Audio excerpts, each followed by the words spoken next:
The Ark of Threadkind, written by Elyen and narrated by Lise Jamieson.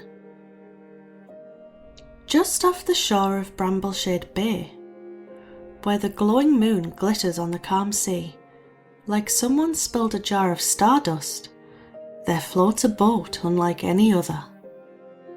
It's not the biggest, or the fastest, or even the driest.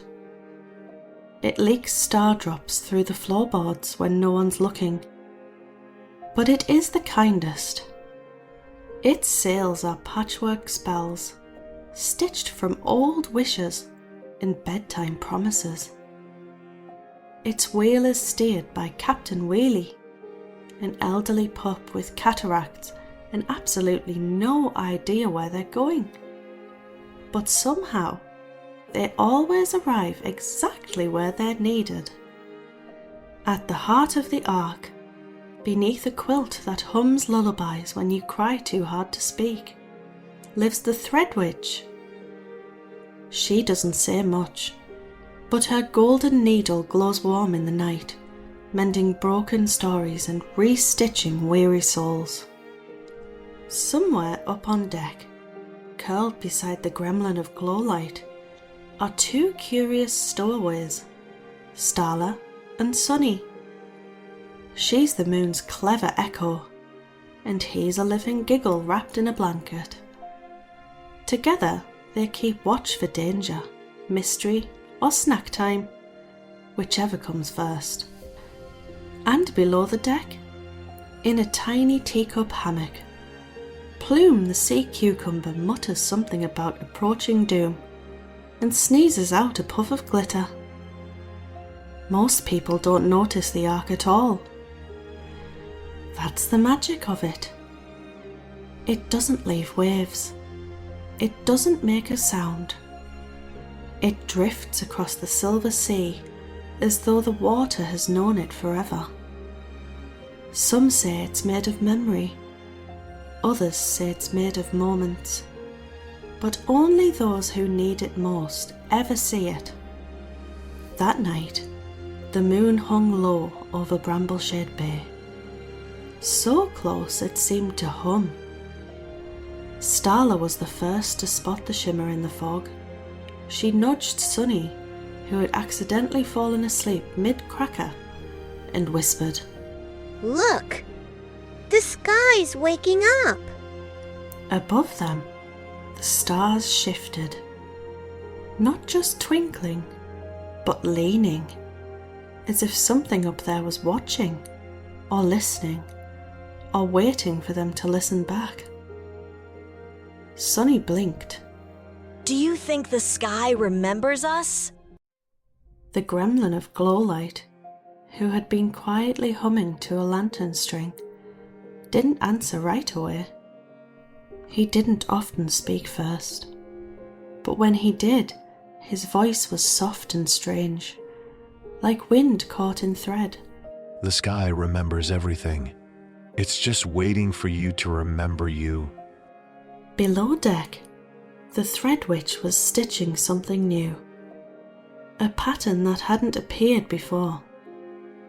The needle trembled in her hand, not from fear, but from knowing. Something was coming, a storm of forgetting, of noise, of names shouted louder than meaning. But the Ark had faced storms before, and it would face this one too, because its sails weren't made to run, they were made to hold fast. And somewhere inside, just beneath the deck, and tucked behind a mop bucket, Sir Mermu said, "I don't like this feeling. I think the sky is worried." And this time, no one disagreed.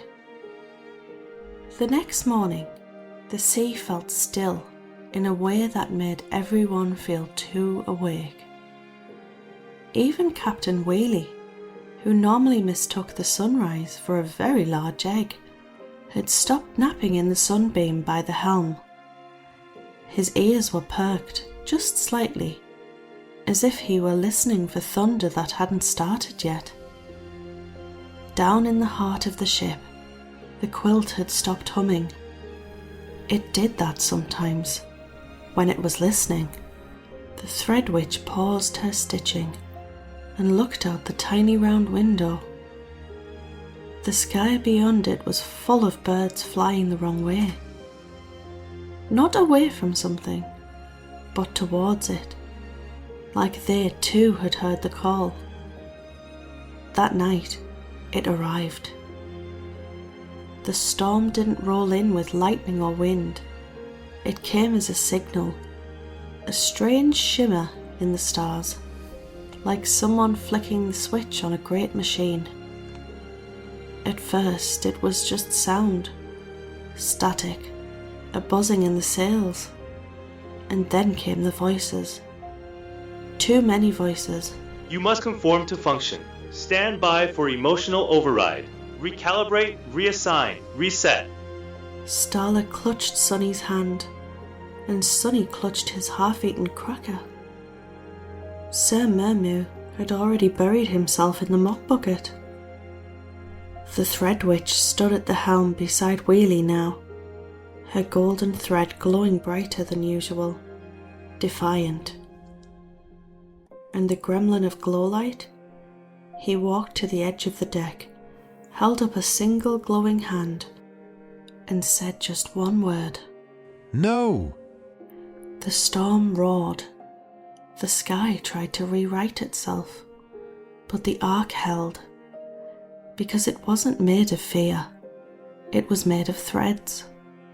Threads of love, threads of truth, threads of all the tiny messy moments that didn't fit anywhere else. And now they were woven together. Not everyone would understand the Ark. Some would call it broken. Some would even say it was dangerous. But those who'd sailed it knew the truth.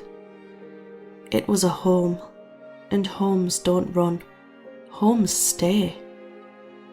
And when the static faded and the stars stopped blinking in confusion, the sea sighed. It didn't crash. It didn't rage. It just breathed. And the Ark, tired but unshaken, floated gently beneath the moon. Starla and Sunny lay side by side in the crow's nest.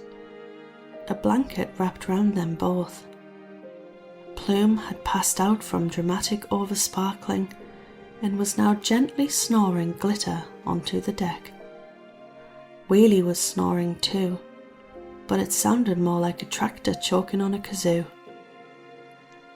Down in the quiet of the stitched sanctuary, the thread witch sat cross-legged, her needle at rest, and beside her the gremlin of glowlight closed his eyes and listened to the soft sounds of the Ark, creaking mud, deep-sea groans, and one quiet burp from Mermu, and said, That wasn't the last storm.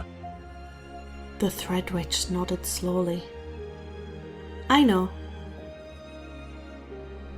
He looked up at her, the blue light in his chest pulsing like a lighthouse. But we're not sailing alone anymore. She smiled. A thread of gold glowed between her fingers. She didn't need to say anything. Some truths are felt, not spoken. And far below, the sea carried the Ark onward, toward the next forgotten soul, the next small spark, the next thread, because that's what the Ark was for. It didn't fight the darkness, it held the light.